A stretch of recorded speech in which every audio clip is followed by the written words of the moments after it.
আসসালামু আলাইকুম, কেমন আছেন দর্শক? আশা করছি ভালো। আমি আলহামদুলিল্লাহ ভালো আছি।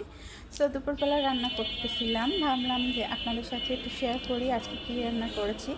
আমরা যেহেতু বাঙালি, বাংলাদেশের জাতীয় মাছ হচ্ছে ইলিশ, আর এখন তো ইলিশ মাছটা প্রচুর পাওয়া যাচ্ছে। কিছুদিন আগে অবরোধ ছিল, সো এখন তো অবরোধ কেটে গেছে, মানে নাই। সো এখন অ্যাভেলেবেল ইলিশ পাওয়া যাচ্ছে, মোটামুটি সাইজের অনেক ইলিশ মাছ পাওয়া যাচ্ছে। তো আমি যেটা আপনাদের সাথে আজকে শেয়ার করতে এসেছি সেটা হচ্ছে কি, ইলিশ মাছ দিয়ে তো বিভিন্ন রকমের আইটেমের রান্না করা হয়।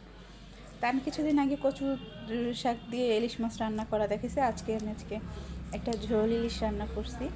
এটা আমি বেসিক্যালি ঝোল ইলিশটা রান্না করছি হচ্ছে গিয়ে রুটি দিয়ে খাওয়ার জন্য। আমি জানি না আপনারা অনেকে শুনে অবাক হবেন বা হাসবেন কি না, বাট এই ইলিশ মাছটা দিয়ে যদি আপনি মানে ঝোল রান্না করে যদি রুটি দিয়ে খান, খেতে খুবই টেস্টি হয়। আমার কাছে তো ভীষণ ভালো লাগে। এখনই জিভে জল এসে গেছে। সো আমি এটার রেসিপিটা আপনাদের মাঝে ইনশাল্লাহ শেয়ার করব। সো আজকে এটার একটা প্রোমো দিলাম। তো এই আমি রান্না করেছি ইলিশ মাছের ঝোল। তো এটা দিয়ে আজকে রুটি খাওয়ার জন্য তৈরি করেছি। আর রেসিপিটা তো খুবই ইজি আমি জানি, তারপর আপনারা যে মাছটাকে ভুনা করেন সেটার মধ্যে আমি কাঁচা মাছটাকে রান্না করছি, আর কোনো রকম ছাড়া কী বলে এটাকে, ভাজি নেই আর কি, কাঁচা মাছটা রান্না করছি। ঠিক আছে, তো অবশ্যই আপনারা ট্রাই করবেন, আশা করছি ভালো লাগবে।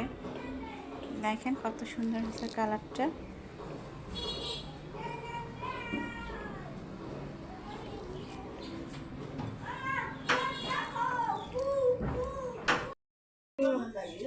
ট্রাই করে দেখি কেমন লাগছে। বিসমিল্লাহির রহমানির রহিম।